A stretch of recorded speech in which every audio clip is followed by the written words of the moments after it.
Oi, gente! Sejam bem-vindos ao nosso primeiro vídeo no canal. Eu já quero agradecer a sua presença aqui e eu já queria pedir para você deixar o seu like, já se inscrever aqui agora para você não esquecer. E para você também ser notificado nos próximos vídeos. Estou muito feliz de receber você aqui e hoje a gente vai falar sobre o caso Yoki. Acho que todo mundo já ouviu falar sobre o caso Yoki, mas talvez não saiba dos detalhes desse caso. Então, antes que o café esfrie, vamos lá!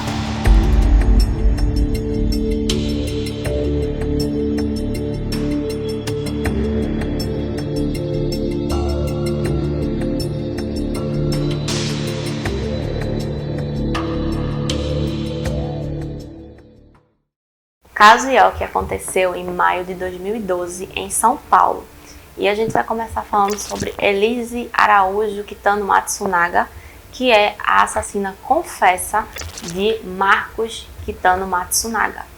Elise era uma moça que nasceu em Chopinzinho, no Paraná, no dia 29 de novembro de 1981. Chopinzinho é uma cidade muito pequena, tem cerca de 20 mil habitantes e é um lugar muito pobre. A família de Elise em si é uma família muito pobre. Já Marcos nasceu em São Paulo e veio de uma família muito rica. E como foi que esses mundos se encontraram? Primeiro a gente precisa começar falando sobre como foi que Elise chegou em São Paulo. Infelizmente, Elise passou por uma infância muito difícil, uma infância muito pobre. E na adolescência sofreu abusos. E após isso, ela decidiu sair de casa e começou a se prostituir. E daí ela foi para São Paulo e decidiu estudar e continuar com a prostituição. Elise era técnica em enfermagem e era bacharel em direito. Os cursos foram pagos, segundo ela mesma, com dinheiro da prostituição. Elise também tinha uma paixão por vinhos e ela participava de eventos onde ela era recepcionista. Marcos também era apaixonado por vinhos e foi num desses eventos que ele conheceu Elise. E ali eles já começaram a trocar uma ideia, já começaram a conversar e Marcos descobriu que ela era garota de programa e decidiu contratar os seus serviços. Eles começaram a se encontrar periodicamente e depois isso foi se tornando uma coisa quase que diária. Então Marcos propôs para Elise que ela ficasse sendo apenas dele, exclusividade dele. E ela ficou uns dias pensando porque ela conseguia se sustentar com o dinheiro da prostituição, ela conseguia ter a vida dela e não devia satisfação para ninguém. Mas aí depois de um tempo considerando, ela aceitou a proposta dele. Então Marcos lhe deu um carro, apartamento e começou a pagar suas contas.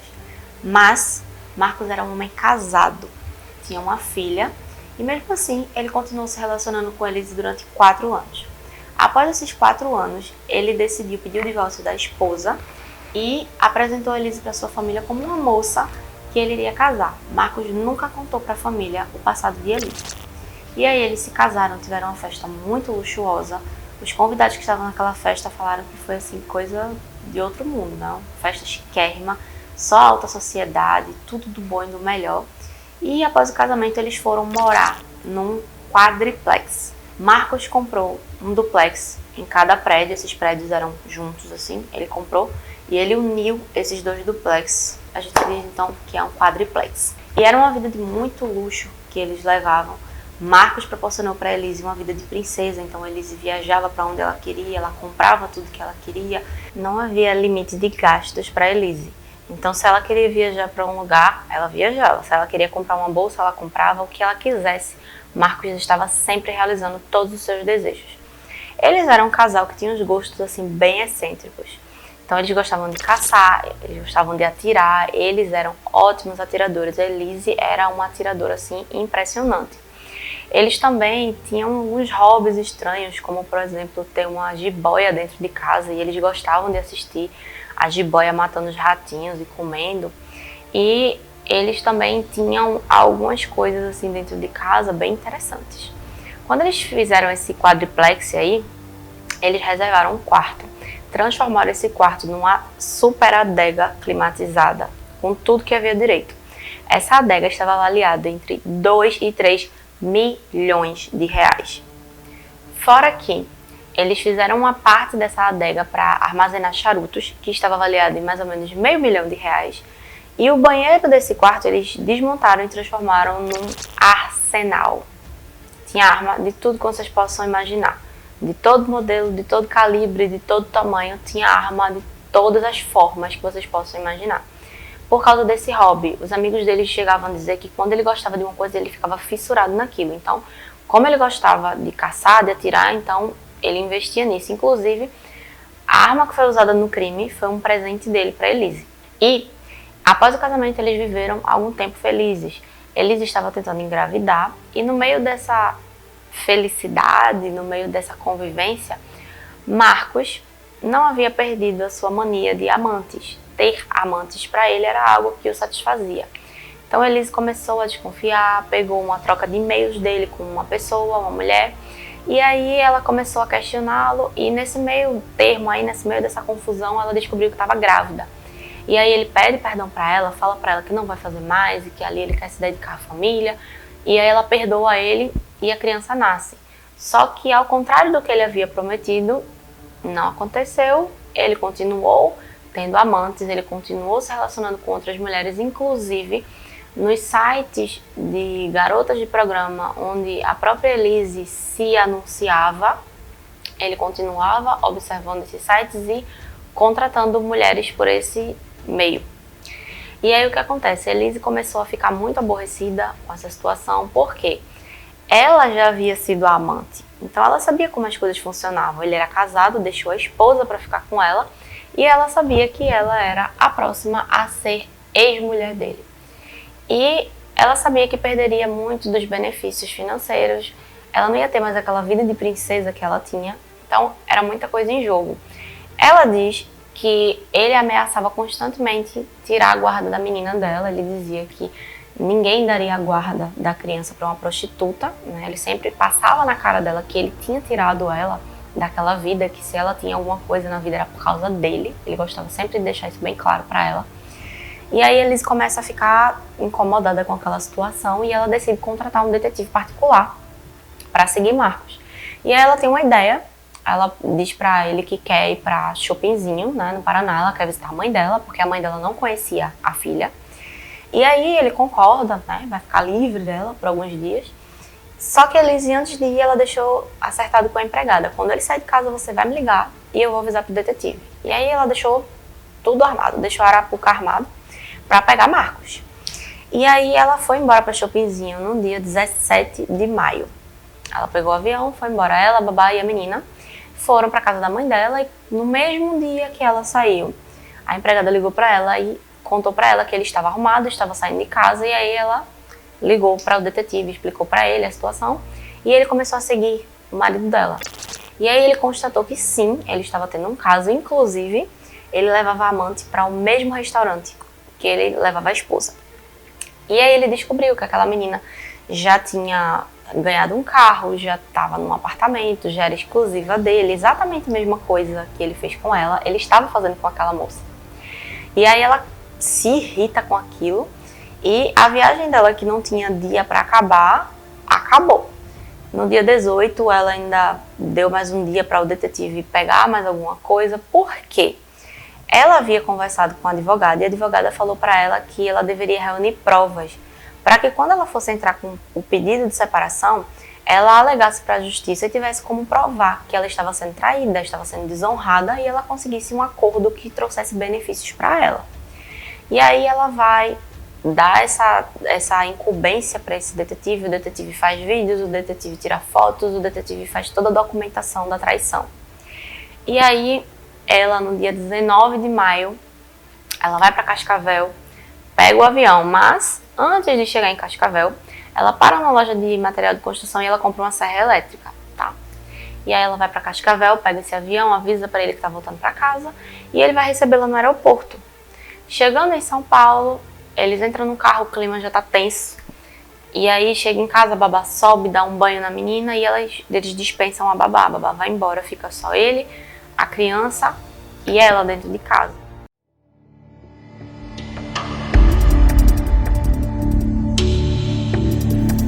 E o que acontece? Ela não aguenta a pressão daquilo que ela sabe e ela joga pra ele. Eu sei o que você tá fazendo, eu sei, eu tenho prova e eu vou contar pra todo mundo o que você fez. E aí ele começa a ofendê-la, fala pra ela que ela é uma prostituta, que ninguém vai acreditar nela, que ele tirou ela do lixo e ele vai jogar ela de volta no lixo. e que ela vai perder a guarda da criança, porque ninguém vai dar a guarda da criança para uma prostituta. E aí ele bate no rosto dela, segundo ela diz que ele bateu no rosto dela. E nesse meio tempo aí, não se sabe porquê, nem quando, nem como, eles já haviam pedido uma pizza para jantar. E aí o pessoal da portaria liga para eles e avisa, né, que alguém tem que descer para buscar, porque como era um prédio de altíssimo padrão, lá na Vila Leopoldina, lá em São Paulo, não podia subir entregador. Então o morador tinha que descer, tinha que pegar. Questão de segurança. E aí o próprio Marcos desce para ir buscar e pagar a pizza. E pelos vídeos que a gente vê do sistema de segurança, ele já estava irritado, tanto que ele desce, ele tá falando ao telefone, mas ele começa a chutar o elevador de raiva mesmo, ele estava com raiva. E aí Marcos desce, pega a pizza, sobe e é a última vez que ele é visto com vida. Elise diz que quando ele chegou, ele continuou a ofendê-la e tentou agredi-la e ela pegou uma arma para se defender. E ela diz que ali naquela agonia ele começou a ofender e ela atirou nele a longa distância. E aí o que acontece? A criança estava com uma empregada, não era babá, era uma empregada, a empregada da casa, no andar de cima. O apartamento era tão grande que era impossível para a empregada ouvir o tiro. Foram feitos testes com a perícia e realmente foi constatado que não havia possibilidade dessa empregada ouvir o que estava acontecendo lá embaixo. E a Elise vai, atira nele, vê que ele morreu e ela arrasta o corpo dele para dentro de um quarto de hóspedes, limpa lá a sujeira. E quando ela está dentro desse quarto lá, que ela vai começar todo o processo de esquartejamento, a empregada chega e fala para ela que a criança quer mamar, ela para tranquilamente dá mamar para a criança, devolve a criança para a empregada. Depois a empregada vem, diz para ela que precisa se alimentar, ela espera a empregada se alimentar, devolve a criança para a empregada e aí ela começa o processo de esquartejamento do marido. E aí a frieza que foi envolvida nisso aí é muito grande, porque geralmente, em 99,9% dos casos, quando alguém vai decapitar outra pessoa, a primeira coisa que ela faz é tirar a cabeça. Porque quando você tira a cabeça, aquilo fica algo impessoal. Você é como se não soubesse mais quem é aquela pessoa. Você tá ali, você vai... É um corpo, é só um corpo. Não tem mais identidade. Mas ela estava movida com tanto ódio que ela começou pelos joelhos. Ela não se importou de olhar para ele enquanto ela fazia aquilo. E aí ela percebe que ele não cabe dentro da mala. O pedaço que ela seccionou do tronco junto com a cabeça não cabia dentro da mala. Então ela havia cortado os joelhos, ela cortou os membros superiores e havia seccionado o tórax junto com a cabeça. Como ela viu que não cabia, ela degolou a cabeça dele. E aí ela embala tudo em sacos, né? E no dia seguinte ela não conseguiu fazer todo o processo de esquartejamento na noite só, tá? Ela parou, descansou. E no outro dia ela continuou, tanto que a perícia diz que os primeiros cortes foram cortes um pouco mais imprecisos, porque ela estava movida por uma emoção muito forte, estava cansada. E os outros cortes foram mais limpos, porque ela já havia descansado, já havia dormido, e ali ela conseguiu fazer. E eles dizem que os cortes foram tão precisos que haviam órgãos que foram preservados que qualquer outra pessoa teria atingido. Mas, como eu falei para vocês, ela era técnica de enfermagem, havia trabalhado em bloco cirúrgico, então era do cotidiano dela observar cirurgiões fazendo secções no corpo dos pacientes. Então, ela conseguiu cortar tudo direitinho, colocou, embalou, pacientemente colocou em malas. E aí o que ela faz, no dia 20 de maio, ela coloca essas malas no elevador e desce 3 malas. E vai embora. Ela vai em direção ao Paraná. Seria muito mais difícil de encontrar o corpo dele se ele tivesse sido largado lá por aquelas áreas mais afastadas de Chopinzinho. Mas quando ela tá no meio da estrada, a Polícia Rodoviária Federal parou o carro dela, porque ela estava em alta velocidade. E aí o policial, além de perceber que ela estava em alta velocidade, ainda percebeu que o documento do carro dela, o licenciamento, estava vencido. E aí não se sabe o motivo, mas o policial liberou. E ela foi embora. Ela deu a volta lá e ela estava muito nervosa. Então ela decidiu que não ia mais para o Paraná. Ela decidiu voltar para São Paulo. Eles tinham um sítio pelas mediações ali de Cotia e ela decidiu que iria largar os restos mortais do marido pela rodovia. E ela entra lá na cidade de Cotia e ela vai descartando os sacos assim pelo meio do caminho. E quando ela volta, ela passa no detetive, reúne todas as provas que ele tinha liga para a mãe do Marcos e fala que precisa de uma reunião, precisa falar sobre ele. Quando ela chega lá, ela fala para a mãe dele o que aconteceu, né? Que ela havia contratado um detetive, mostra todas as provas, a mãe dele ficou horrorizada, até diz pra ela que não criou filho para aquilo ali, que estava realmente decepcionada com ele. E ela diz, olha, o que aconteceu foi o seguinte, eu mostrei isso aqui pra ele, a gente brigou, ele pegou uma mochila, pegou um notebook, pegou 20 mil reais e foi embora de casa. E eu não sei pra onde ele foi. E aí a família ficou, assim, preocupada, mas não muito. Por quê? Aquela semana era uma semana decisiva pra IOC. A IOC iria ser vendida e Marcos, como um dos diretores da IOC, ele precisava estar lá para fazer essa transição, assinar documentos, essas coisas todas. Então a família imaginou o quê? Que ele estava estressado, ele tinha tido uma briga com a esposa, mas ele iria voltar a qualquer momento.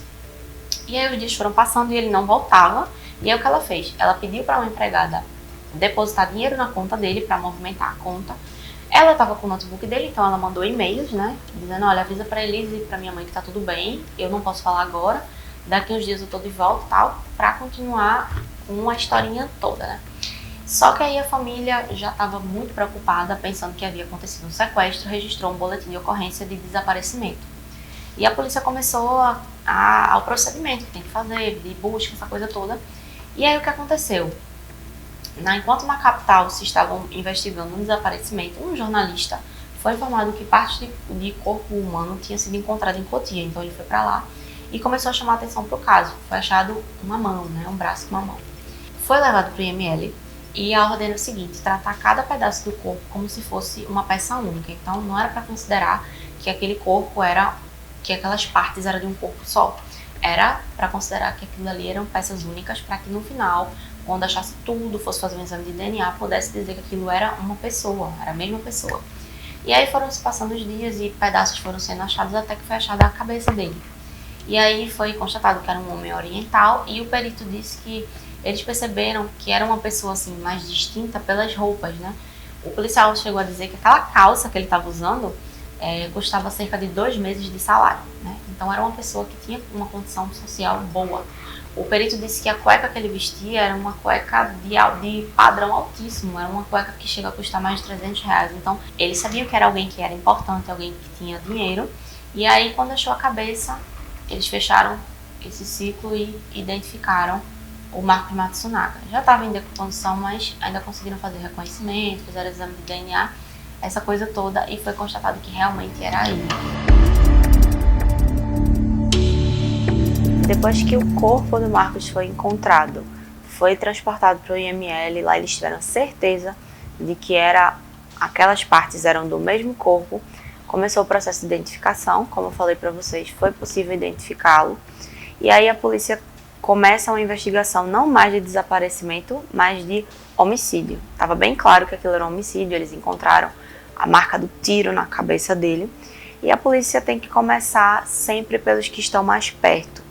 No caso do Marcos, a esposa, que seriam as pessoas que teriam provavelmente algum motivo, ou que conviviam, ou alguém que tivesse uma inimizade, alguma coisa, então começa sempre pela família.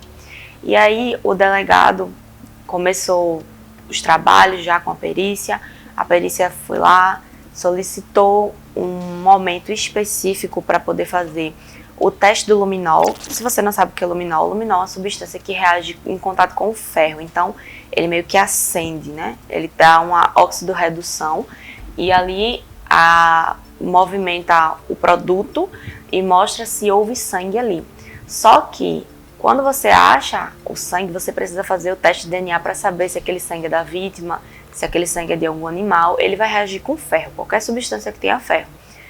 Só que eles não podiam fazer esse exame durante o dia, porque para que essa luz apareça precisa estar tudo escuro. Então eles solicitaram que esse exame fosse feito no período noturno. Mas vocês lembram que eu falei para vocês que o apartamento era gigante? Então, a primeira vez que eles foram lá para fazer toda a perícia, para procurar sangue, eles não conseguiram fazer no apartamento todo, era impossível. Naquele primeiro momento eles não conseguiram terminar tudo, então eles precisaram dividir essa perícia em 2 dias.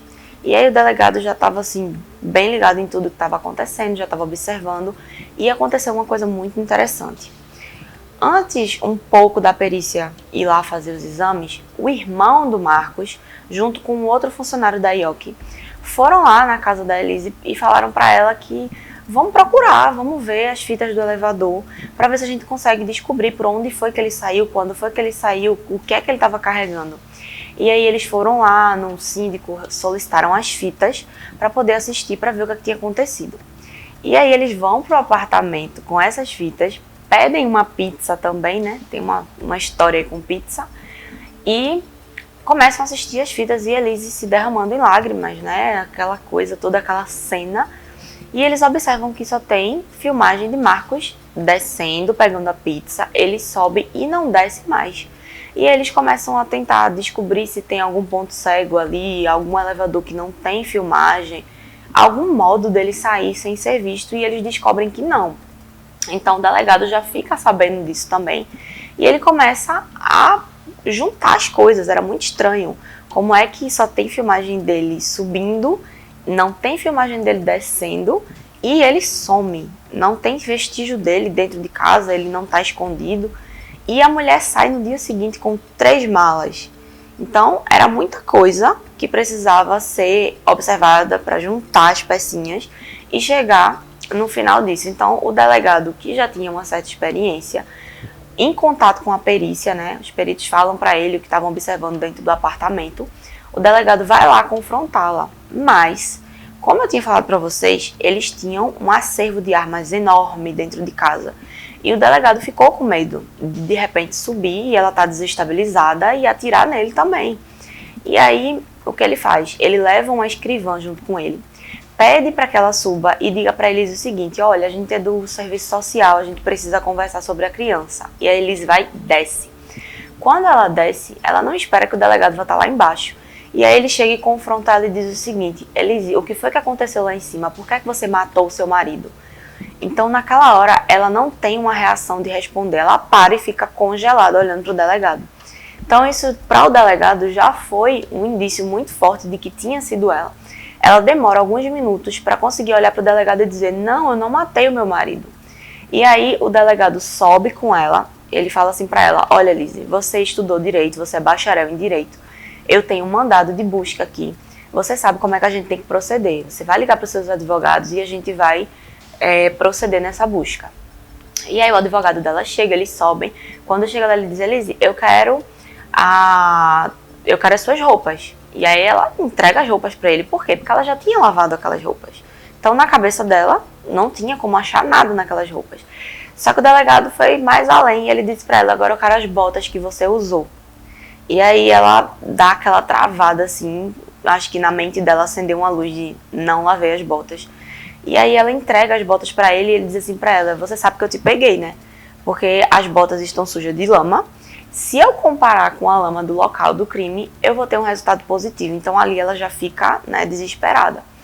E lembra que eu falei pra vocês do funcionário lá que estava com o irmão do Marcos? Quando eles estavam comendo aquela pizza, quando eles terminaram, ele foi até a cozinha para jogar fora os restos das coisas e ele percebeu um saco de lixo. Ele observou, achou interessante que aquele saco era diferente, era um saco importado, tinha um fitilho vermelho e tal. Na hora aquilo não foi importante, mas aquilo ficou na mente dele, um saco azul com um fitilho vermelho, uma coisa diferente, uma coisa que a gente não vê normalmente no dia a dia. E quando o corpo de Marcos foi encontrado, ele estava embalado em sacos azuis com fitilhos vermelhos.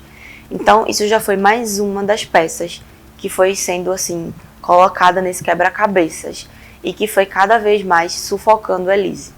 Então, quando foi ter essa segunda parte da perícia, lembra do luminol? Eles tiveram que voltar outro dia. No meio disso aí, ela pergunta para o perito: já acabou? E ele fala para ela: não, a gente não conseguiu ver tudo, a gente precisa ver o resto da casa. Então a pressão daquilo ali nela fez com que ela confessasse o crime.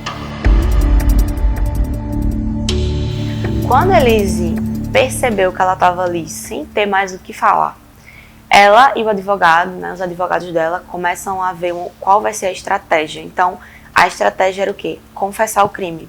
Porque no nosso Código Penal, o criminoso, quando ele confessa o crime, ele tem uma redução na pena, porque entende-se que ele está arrependido daquilo que ele fez, então acaba que diminui um pouco a pena.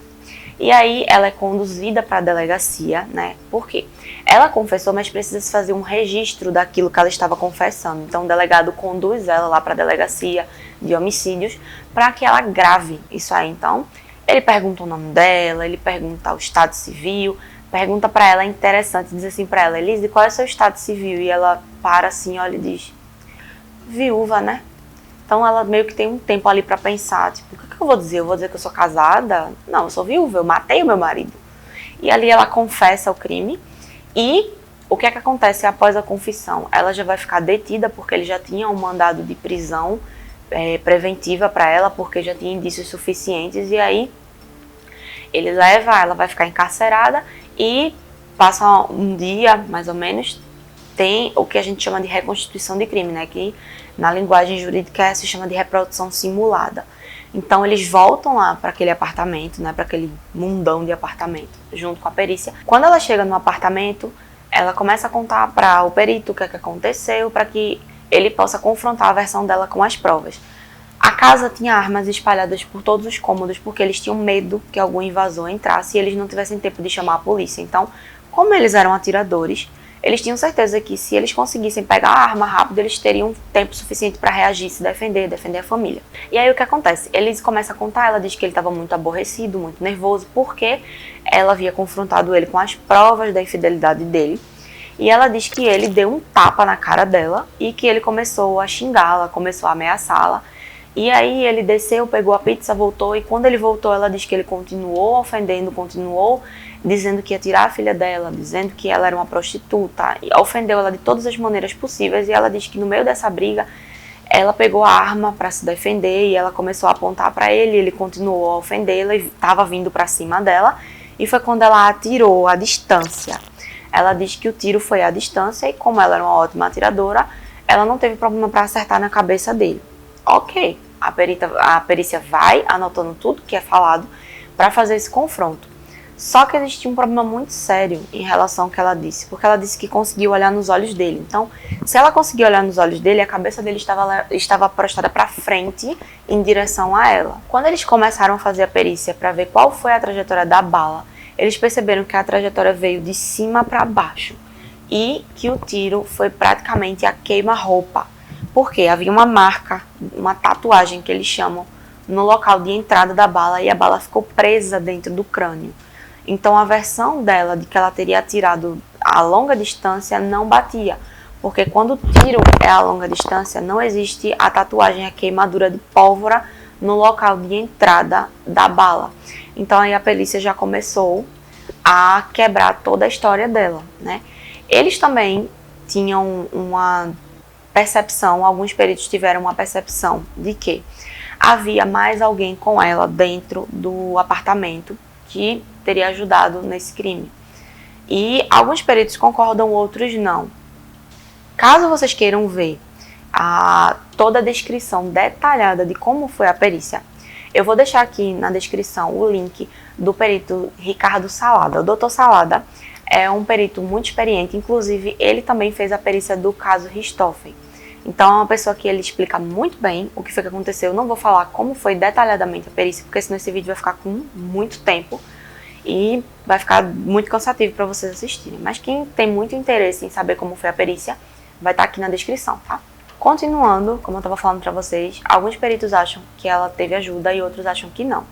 Particularmente eu acho que ela não teve ajuda, porque eu não acredito que esse crime foi planejado. Elise, ela era técnica em enfermagem, e quem já fez algum procedimento cirúrgico sabe que essas pessoas que trabalham na área de saúde, enfermeiros, técnicos de enfermagem, médicos, eles têm técnicas para remoção de corpo. Então eles conseguem movimentar corpo, eles conseguem arrastar, conseguem colocar de um lado para o outro. E ela tinha esse treinamento. Então eu acredito que ela fez tudo sozinha, porque ela estava com muito ódio dele. Então aquele crime, gente, eu não acredito que houve planejamento. Elise era uma pessoa muito inteligente, então se ela tivesse tido o mínimo de planejamento, eu acredito que ela teria matado ele durante uma dessas caçadas que eles faziam. Seria muito mais fácil para ela alegar que o tiro foi acidental, né? Estava tentando mirar no bicho, acabei matando meu marido, ou então uma legítima defesa de alguma coisa. Enfim, haveriam muitas possibilidades. Inclusive, um dos peritos falou que o lugar que eles iam tinha uma espécie de um vale, que se ela tivesse matado e jogado ele lá dentro, nunca mais o corpo seria encontrado. Então, se o crime fosse planejado, a inteligência de Elise com certeza ela não teria feito do jeito que foi. Realmente foi um crime de ódio que foi feito ali no calor da emoção. Alguns peritos acharam que ela teve ajuda porque alguns cortes que ela fez foram muito limpos, já outros foram cortes mais tremidos, cortes mais imperfeitos. Mas a explicação que os outros peritos que não acreditam estão dando é o seguinte: os primeiros cortes que ela fez, ela estava muito nervosa, ela tinha acabado de matar o marido. Então a mão treme, o corpo está desequilibrado, então ali a mão vai tremendo e cortando. E assim, não houve indício de que aquela serra elétrica que ela foi comprada por ela foi usada para aquilo. Eles acham que foi uma faca, que ela usou uma faca, porque ela cortou ligamentos do corpo dele. Ela foi seccionando através dos ligamentos para haver menos sangramento e para não ter todo aquele trabalho de seccionar ossos. Então, eles acreditam, os que acreditam que houve participação foi por causa disso, e os que não acreditam explicam dessa maneira. Os primeiros cortes, que foram os mais imperfeitos, foram feitos ali no calor da emoção. Os outros ela fez no outro dia, quando ela já estava mais descansada, ela já tinha dormido, ela já tinha comido, ela já estava mais tranquila para fazer aquilo, né? Então veio a técnica de como fazer aquilo. Por isso que eu acredito que ela estava sozinha quando ela cometeu esse crime. Não existe também nenhuma maneira de sair daqueles apartamentos, né, sem ser pego, pelo menos pela câmera do elevador. Teria que haver algum registro de alguém entrando ou saindo daquele apartamento. A segurança ali é muito alta, porque são apartamentos que têm moradores de alto padrão. São pessoas que têm muitas coisas de valor dentro de casa. Então, não houve também nenhuma investigação sobre os vizinhos, né? Nenhum vizinho foi incomodado ou convidado a prestar depoimento sobre uma suposta participação. A polícia diz que é para não gerar constrangimento. Mas eu me pergunto, se esse crime tivesse acontecido num bairro de uma condição social muito mais baixa, será que a polícia não teria investigado os vizinhos, não teria colhido depoimentos? É um caso a se pensar. Se havia essa desconfiança, por que é que não foi levada adiante? E aí eu acredito que realmente foi um crime de ódio. Ela estava tomada pelo sentimento de ódio mesmo, por causa do que ela havia descoberto dele. E ali ela atirou nele. Acredito sim que ele tenha batido no rosto dela e que isso tenha sido a gota d'água. Existem depoimentos, inclusive na série da Netflix, né? Todo mundo sabe que saiu uma série que a Elise narra os acontecimentos do crime. É o crime na visão dela. O nome da série Era Uma Vez um Crime. E ela narra o que aconteceu, ela dá a versão dela e ela fala aquilo que motivou e ela conta como era o relacionamento dela com ele. Outras pessoas que falaram pela parte dela falaram que era um relacionamento de muito ciúme. Então, se ela estava com as pessoas e ele ligava, se tivesse homem no ambiente, não podia falar, porque ele não podia ouvir que tinha homens perto dela. Então, ele passava o dia monitorando Elise, e quando ele não estava monitorando Elise, ele passava o restante traindo Elise. Então, ele trabalhava, a vida dele basicamente era trabalhar, vigiar a esposa e trair a esposa. Então, era uma coisa assim, um ciclo bem vicioso, né? Fez isso com a primeira mulher e estava fazendo isso com ela. Não justifica o que ela fez de maneira alguma, porque se tu tá vendo que não tá dando pra tu, tu vai embora, entra na justiça pra ter os teus direitos, vai embora, não mata a pessoa, né? Você vai embora, você se coloca fora da situação. Mas era um relacionamento muito abusivo, um relacionamento que ela vivia, ele vivia o tempo todo falando pra ela que ela era uma prostituta, que ele ia colocar ela de volta para o lugar de onde ele tirou, né? Como ele falava que tinha tirado ela do lixo, e ameaçou tirar a guarda da menina dela, e isso foi, ela alega ter sido os motivos que levaram ela a cometer o crime. Ela diz que fez isso para não perder a filha. E aí a gente entra na questão do julgamento do crime. O que foi que aconteceu? Elise foi presa e ela foi para o Presídio das Estrelas, né? Que é onde está Suzane von Richthofen, Ana Carolina Jatobá. Essas presas mais midiáticas estão todas nesse presídio. Inclusive lá, Elise tem admiradoras. Por quê? Ela matou o marido que estava traindo ela, o marido que era ciumento, então as mulheres de lá dentro meio que aplaudem aquilo que ela fez, né? Ela tem fãs, acredite se quiser, ela tem fãs. Assim como Suzane, ela também tem fãs. E aí, esse julgamento surpreendeu, porque a defesa dela queria que ela saísse pela porta da frente, absolvida, e a promotoria queria que ela pegasse pena máxima, né? Então não aconteceu nenhum e nem outro. Elise pegou 19 anos e 11 meses de pena, o que foi considerado uma pena baixa. Mas por que ela pegou uma pena tão baixa? O crime que ela cometeu foi um crime hediondo. O crime hediondo é quando é um crime que causa repulsa. Então, pelo método como foi cometido o crime, o que aconteceu, a frieza, a maneira como ela procedeu após o crime, foi o que elevou as qualificadoras desse crime. Porque, como disse a perita, se ela tivesse só dado um tiro nele, então teria sido movido pela raiva ali, seria até compreensível que ela atirou por causa da raiva. Mas ela passou para um patamar muito mais alto quando ela arrasta o corpo para aquele quarto e ela esquarteja com frieza. Não teve problema para ela fazer aquilo, ela não hesitou, ela foi lá e fez. Só que aí entrou num problema sério que implicaria em coisas muito maiores, né?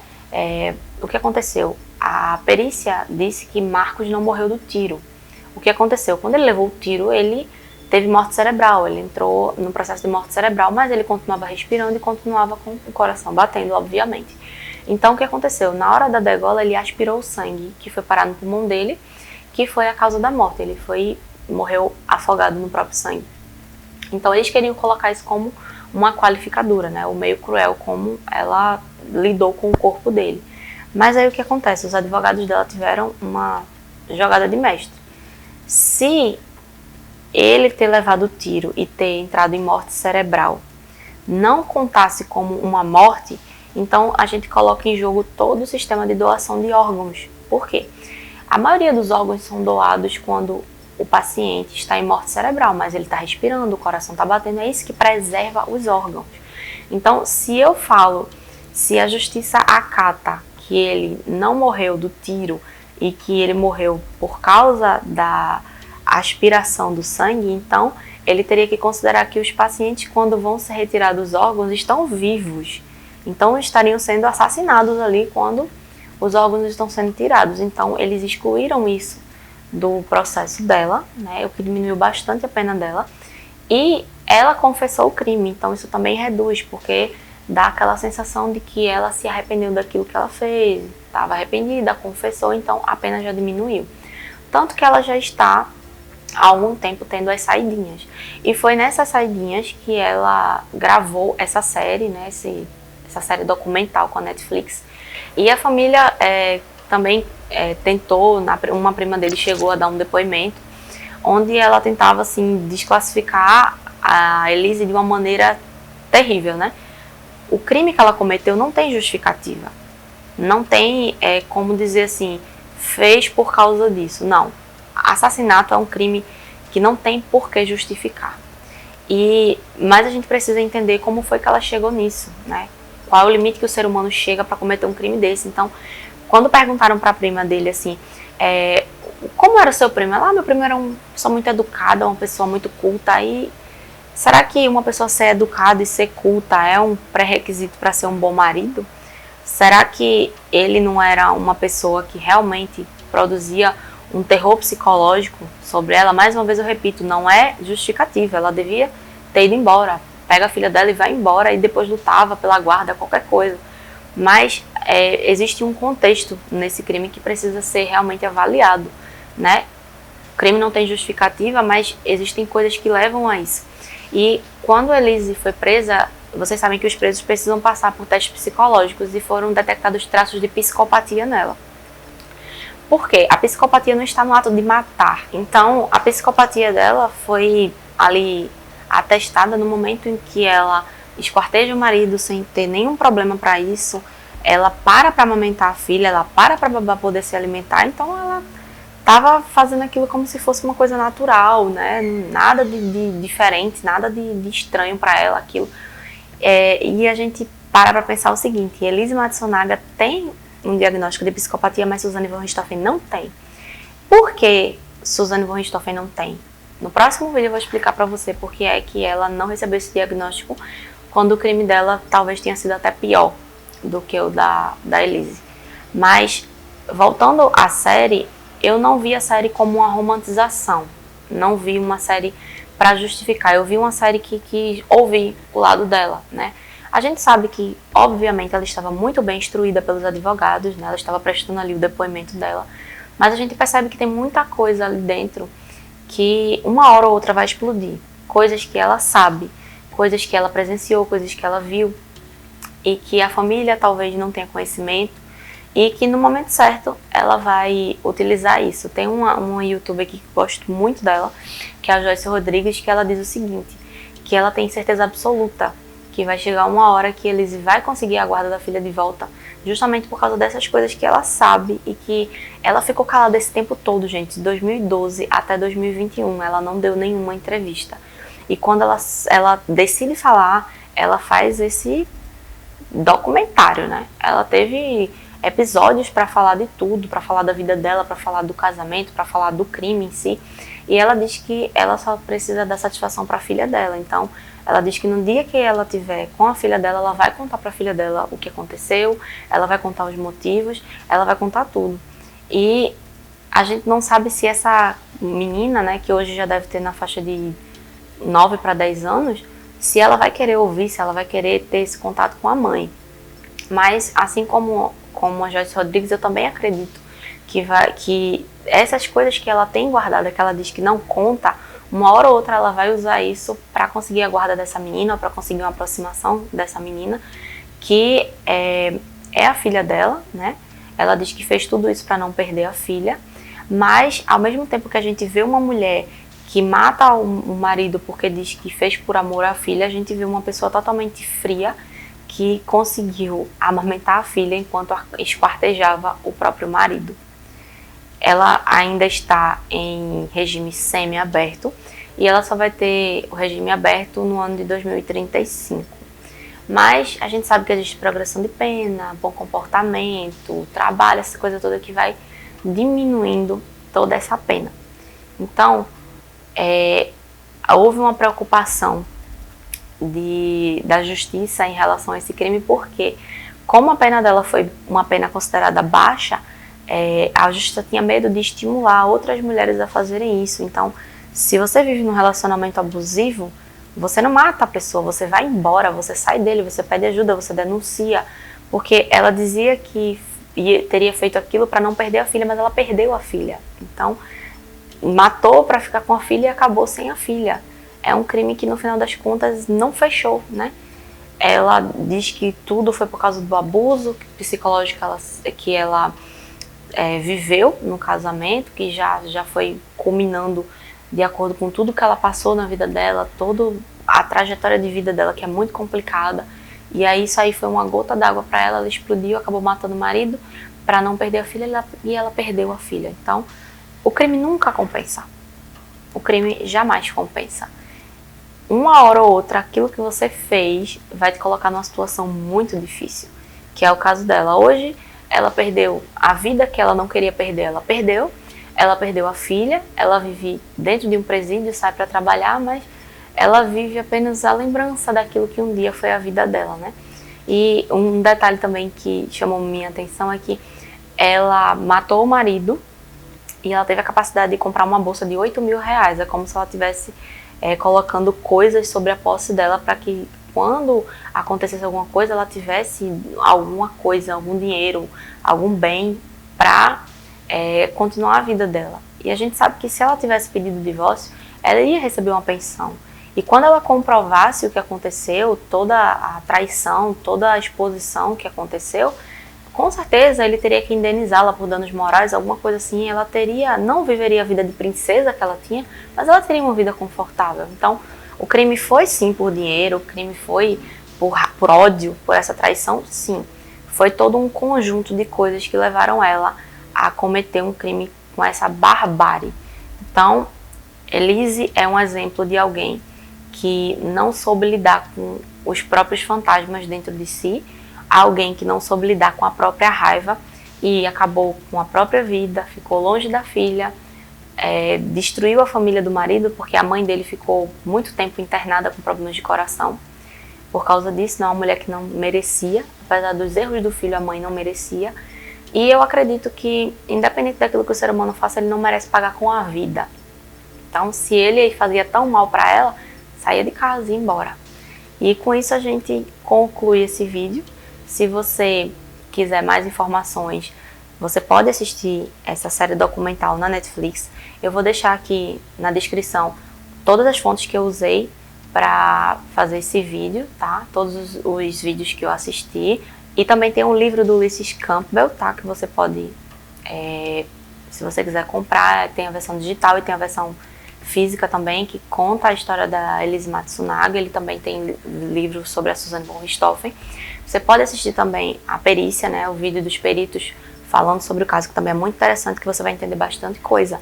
Eu trouxe um resumo sobre a vida dela, sobre o crime, sobre o casamento, sobre o julgamento, para que você possa entender que o crime não compensa nunca. O histórico de vida da pessoa, que precisa de um tratamento psicológico, que precisa de uma ajuda psicológica para nunca chegar a fazer o que ela fez. Então, o crime não compensa. Então é isso, por hoje é só, né? Uma história lamentável, né? 2 vidas que foram destruídas. E eu quero pedir para que você, se você não deixou o like no começo, deixa agora, se inscreve. Deixa aqui nos comentários algum crime que você acha interessante, que você quer que eu traga, que aí eu vou estudar, vou fazer um vídeo legal, trazer pra você. E eu te espero no próximo vídeo, que eu já te falei, vai ser sobre Suzanne von Richthofen. E eu vou te contar porque é que ela não tem um diagnóstico de psicopatia, quando todos nós, pelo menos eu acho, achamos que ela tem um pouco de psicopatia, sim. Então, um beijo, muito obrigado pela sua companhia. Vamos tomar um cafezinho de novo no próximo vídeo.